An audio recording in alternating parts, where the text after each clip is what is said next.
भूपेंद्र, आप रिजल्ट्स तो देख ही रहे हैं, एक बार बजट के पॉइंट ऑफ व्यू से भी बता दीजिए कि मार्केट में इस समय आपका अपना व्यू क्या है और आप कौन से शेयर्स को प्लस कर रहे हैं या कर चुके हैं एक्चुअली।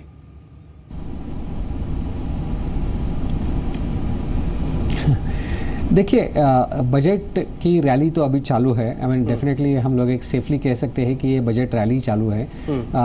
एक्सपेक्टेशन, एक थोड़ी सी चिंता ये है कि बजट से बहुत ज़्यादा एक्सपेक्टेशन है सबको। तो क्या होता है कि गवर्नमेंट के पास एक लिमिटेड पैसा रहता है, उसमें उनको खर्चा करना पड़ता है, नहीं तो सेव करना पड़ता है, whatever it is, they have to increase taxes at given point of time. लेकिन मेरे ख्याल से there is a positivity in the market. Mister Modi has been very bold in taking decisions and he doesn't shy in taking decisions, तो वो एक बहुत अच्छी चीज़ है। तो I think from that perspective it will be positive. There is a hope in income tax कि थोड़ा बहुत rationalization types का वगैरह हो सकता है। So if it happens, I think it will be great from the small and mid cap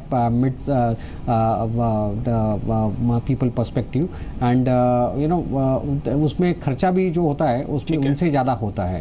तो I mean consumer durables और non durables उसमें खर्चा उनका ज़्यादा हो सकता है फिर। So these are the things which are likely to happen. And GST में भी थोड़ी और एडिशनल कमेंट्री आ सकती है, प्रोग्रेस का भी रिपोर्ट हो सकता है, तो lot of things going to be there. But एक ही चिंता है कि बहुत ज़्यादा एक्सपेक्टेशन करेंगे ना तो थोड़ी डिसअपॉइंटमेंट होती है। So that one has to be ready, ठीक है। इनफैक्ट जो एबिटा भी रहा है जी एंटरटेनमेंट का, वो रहा है ऑलमोस्ट 31.5%, 31.5% के आसपास का एबिटा देखने को मिला है। जो सब्सक्रिप्शन रेवेन्यू है वो ऑलमोस्ट 14% बढ़ते हुए 26% की एक्सपेक्टेशन था वहाँ, वो भी अच्छा कर गया बीट। वही मैं कह रहा हूँ कि ओवरऑल अगर आप देखें तो कोई, जैसे उपेंद्र भी अभी कह रहे थे कि डिसअपॉइंटमेंट के लिए फ़िलहाल कोई वजह नहीं है यहाँ पर। इनफैक्ट आज ज़्यादातर जो नंबर्स रिपोर्ट हुए हैं, अब देखिए Mahindra and Mahindra financial services, ये तो एक्सपेक्टेड ही था वैसे भी, जिस स्पेस में ऑपरेट करते हैं कि इनको रिकवरी में प्रॉब्लम आएगी, जो कि देखने को मिली है। पर ये काउंटर भी अब पॉजिटिव हो गया है। उपेंद्र, एम&एम फाइनेंशियल सर्विसेज पर आपका व्यू क्या है पोस्ट नंबर्स?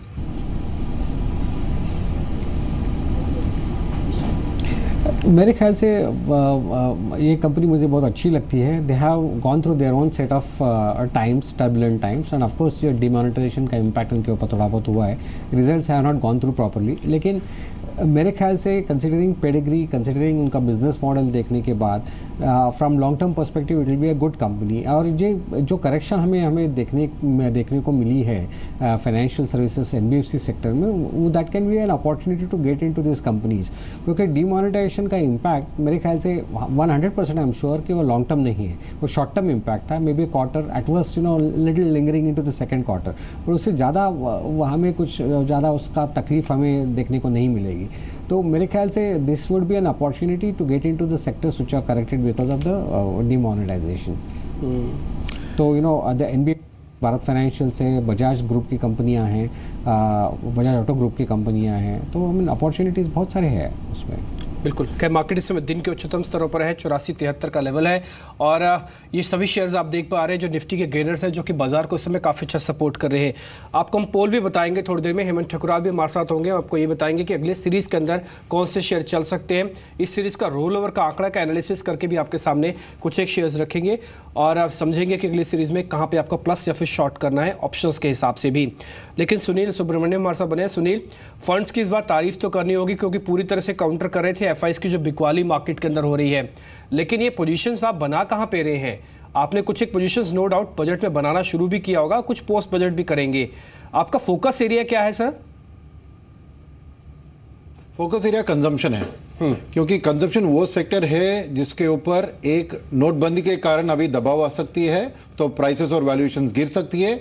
मगर लॉन्ग टर्म आप देखेंगे तो कंजम्पशन के पीछे जो फोर्सेस है वो बहुत मजबूत है। क्या है इसके पीछे? नोटबंदी से पहले कंजम्पशन को क्या सपोर्ट कर रही थी? पे कमीशन का डिस्पर्सल, मॉनसून और गवर्नमेंट का spending on rural housing and rural roads, ये तीनों तो जारी है।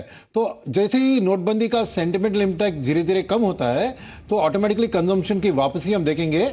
और यहाँ पे जो स्टॉक्स अभी उनके ऊपर मार्केट प्राइस का असर पड़ेगा क्योंकि उनकी नंबर्स इतनी अच्छी नहीं दिखेगी, उसको हम खरीद रहे हैं क्योंकि लॉन्गर टर्म में इनकी डेफिनेटली वापसी बहुत बढ़िया देख सकते हैं हम। सो मेन सीरीज है कंजम्पशन, इसके पीछे बैंक्स और फाइनेंशियल सर्विसेज भी हमारे लिए बहुत स्ट्रांग स्ट्रांग पिक्स है, क्योंकि अल्टीमेटली नोटबंदी का बेनिफिशियरीज बैंक्स है, क्योंकि फाइनेंशियल इंक्लूजन और कैश जो उनके पास आ गया है और रेट कट्स जो जारी है, इसके कारण डिमांड भी बढ़ेगा और कंज्यूमर फाइनेंस भी बहुत बढ़ेगा। तो बैंक्स पे भी हम बहुत पॉजिटिव है। और इसके अलावा हम सोचते हैं कि बजट में करीबन इंफ्रास्ट्रक्चर, रूरल हाउसिंग, इसके ऊपर बहुत ध्यान वापस होगा और इसके कारण इरिगेशन उसी सेक्टर में, तो इसके कारण हम देखिए कोर कमोडिटी जैसे सीमेंट, कंस्ट्रक्शन सेक्टर्स, इस पे भी हम बहुत पॉजिटिव है।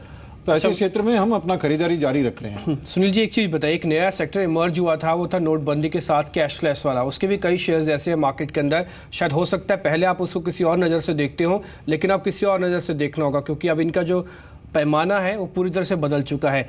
इसमें आपका कोई फेवरेट पिक है? आप किसी को आप फंड्स में जोड़ेंगे? आने वाले दिनों में जोड़ें, हो सकता है पोस्ट बजट जोड़ें।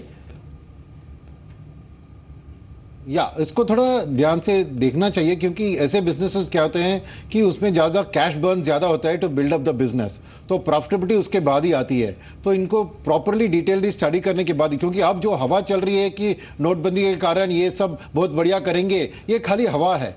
एक्चुअली इनके रिजल्ट्स को देखना चाहिए, इनको कैसे खर्चा, कैसे फंड रेजिंग करते हैं, कितना मार्केट को टैप करते हैं, कितना बोरोइंग को टैप करते हैं, और फिर उनकी एनालिसिस करना चाहिए 3 ईयर 4 ईयर के टाइम फ्रेम में। उसके बाद ही हम डिसीजन लेंगे। हम जल्दबाजी से कुछ जाके उनको नहीं खरीद रहे हैं आज। चलिए, इस बीच और एक अच्छे नंबर्स आपको बता देते हैं। उपेंद्र सिंह सर, आपको आज के नंबर्स अच्छे लग रहे हैं। नंबर्स ही आप देखते तो नील कमल ने भी अच्छा कमल खिलाया है, 4% ऊपर नतीजों के बाद काउंटर है। हालांकि इनका कमल प्लास्टिक का होता है। प्लास्टिक का कमल होता है, लेकिन 28 करोड़ 24 लाख का मुनाफा देखने को मिला है अगेंस्ट 20.40 करोड़, और काउंटर फिलहाल 4.5% ऊपर ट्रेड कर रहा है नील कमल का।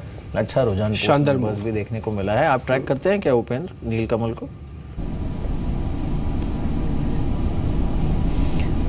मेरा आपको याद रहेगा कि बहुत बरसों पहले जो हमारे एक डिविडेंड यील्डिंग स्टॉक्स की लिस्ट थी, उसमें नीलकमल प्लास्टिक्स तभी था नाम उनका, रवि नीलकमल लिमिटेड ये थी। तो ये 200 से हम लोग उसको ट्रैक कर रहे हैं, इसलिए आप इतने हंस भी रहे हैं। मेरे ख्याल से this is one of the beautiful companies, और I mean the aggressive management. वो हंसने जैसी चीज़ है ना, पॉजिटिव जो होती है, क्योंकि it's a conviction of your ideas which comes true, तो आपको बहुत अच्छा लगता है। कैसे में तो कोई दो राय नहीं है। यू नो, 2-3 चीज़ें मैं कहना चाहता हूँ। क्वालिटी कंपनी रहेगी, अच्छा हाँ, quality, productivity of the management, quality of management, then lesser borrowings in the company, focus, brand building, ये सब चीज़ें आप कोई कंपनी में आप देखते हैं तो वो कंपनी डेफिनेटली आपके लिए अच्छी साबित हो सकती है। End of course this company also has proved कि, और इसकी जैसी बहुत सारी कंपनियां हैं कि आप एक 4-5 बरस 6 बरस का आप एक पीरियड लेके आप अच्छी क्वालिटी होल्ड करेंगे तो you definitely get good returns.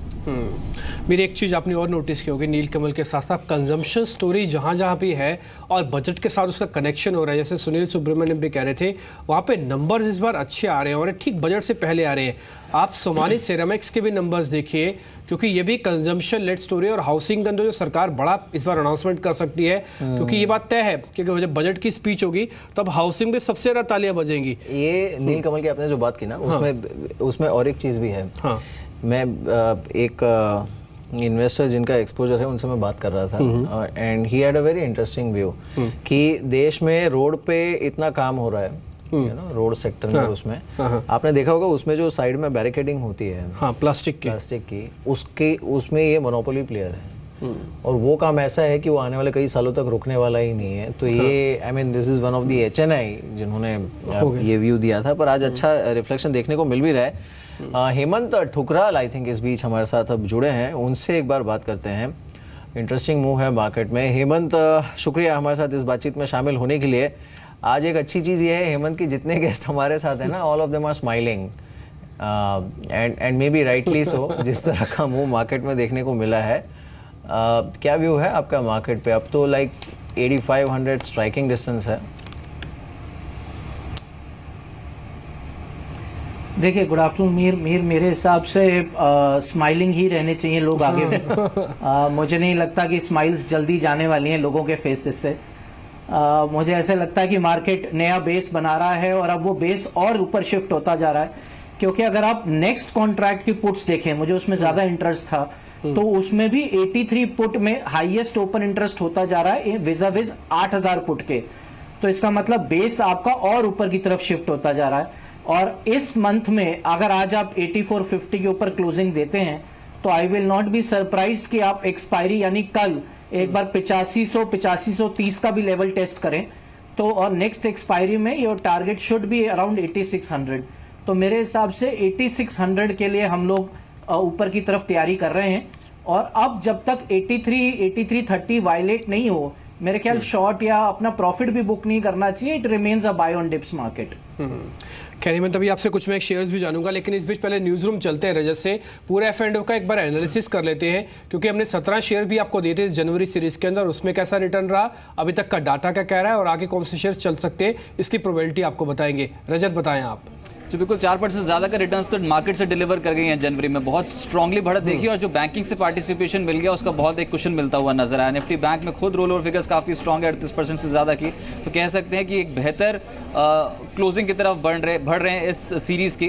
पर ओवरऑल हमने जो जी बिजनेस में पोल किया है और जो ज़्यादातर ब्रोकर्स का कंसेंसस यही है कि जिस लेवल पे अभी खड़े हैं उसी के आसपास एक्सपायरी कटनी चाहिए। 60% ब्रोकर्स मानते हैं कि 8420 से 8480 और इस रेंज के भी अपर बैंड पे कामकाज कर रहे हैं। तो ये एक दायरा जो ज़्यादातर जानकार मान रहे हैं कि ये नहीं टूटना चाहिए एक्सपायरी के दिन तक, और कल एक्सपायरी है 8360 8420, ये मात्र 25%, और 8480 से 8540 15% ब्रोकर्स मान रहे थे। तो कंसेंसस है कि 8480 8420 के बीच में एक्सपायरी कटेगी।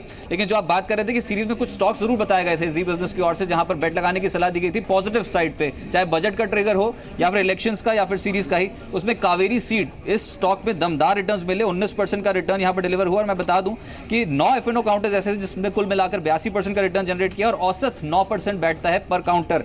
यूनाइटेड स्पिरिट्स में 14% का रिटर्न, सिंटेक्स, IRB इंफ्रा, ये कुछ ऐसे स्टॉक्स हैं जिन्होंने इस सीरीज में काफी स्ट्रॉन्ग परफॉर्मेंस शो की, 10% से 13% चढ़ गए। कॉनकॉर, क्रॉम्पटन, ग्रीव्स, यहां पर भी 8% का रिटर्न्स डिलीवर हुए हैं। और टाटा ग्लोबल, बजाज ऑटो जैसे स्टॉक्स, यहां पर मोमेंटम काफी शार्प देखने को मिला। इनफैक्ट बजाज ऑटो, हीरो मोटो को अब तो आज के सत्र में काफी आउट परफॉर्मेंस शो कर रहे हैं। लेकिन कुछ ऐसे स्टॉक्स जहां पर ट्रेडर्स बेट लगाते हुए नजर आए इस पूरी सीरीज में, उसमें जेपी एसोसिएट सरप्राइज मूव था 35%, और प्री इलेक्शन रैली थी जो जेपी एसोसिएट में बनती हुई नजर आई। इसके अलावा स्टील अथॉरिटी, BEML, ये कुछ ऐसे ट्रेड्स थे जहां पर पॉजिटिव बेट लगी, और Havells India cement, yes bank जैसे स्टॉक्स में मूव बहुत पॉजिटिव था। ये तो बात हुई इस सीरीज में क्या परफॉर्मेंस देखने को मिली। लेकिन गोइंग फॉरवर्ड 3 स्टॉक्स आपको बताएं, अलग अलग ब्रोकिंग हाउसेस के रिकमेंडेशन है। आनंद रात्रि सिक्योरिटीज है, CESC पे बुलिश, वो मानते हैं कि पावर स्टॉक्स और चलेंगे यहाँ से। 730 का टारगेट है, 692 का स्टॉप लॉस।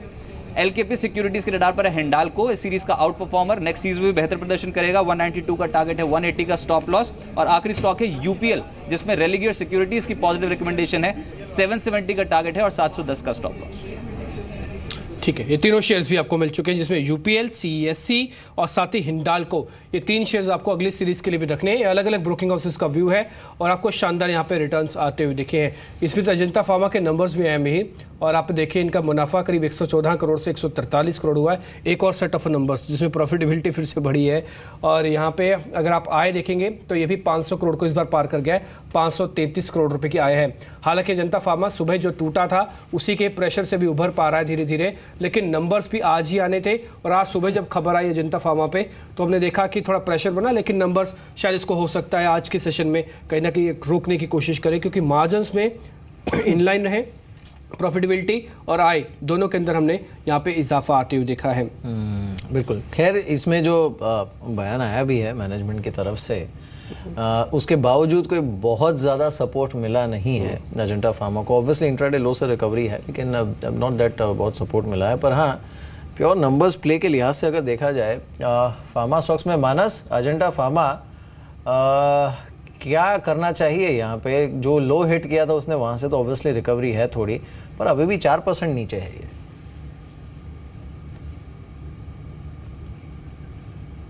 चलिए, आई थिंक मानस से संपर्क टूट गया है। आप कुछ कहना चाहेंगे इस पर? उपेंद्र, एक तो सुबह US FDA के अलर्ट की खबर थी, उसके बाद अच्छा खासा प्रेशर भी था, दो दे हैव क्लैरिफाइड। आप क्या कहना चाहेंगे?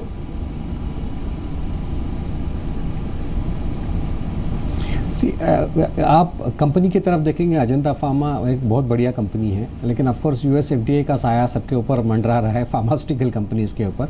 पर आप देखा जाएंगे स्पेसिफिकली तो this was a product alert, not for the plant. So जो मेरे ख्याल से आउटसोर्स प्रोडक्ट था ये, और उस पर उनको एक अलर्ट आया है। सो मेरे ख्याल से कंपनी के ऊपर इसका इम्पैक्ट ज़्यादा नहीं होना चाहिए, लेकिन क्या होता है कि जब भी ऐसा अलर्ट आता है तो थोड़ा सा डर तैयार होता है मार्केट में। तो maybe I think whoever is holding it, they should definitely hold on, and for people who want to enter they should wait a little bit longer and then they should enter into the stock. ठीक है।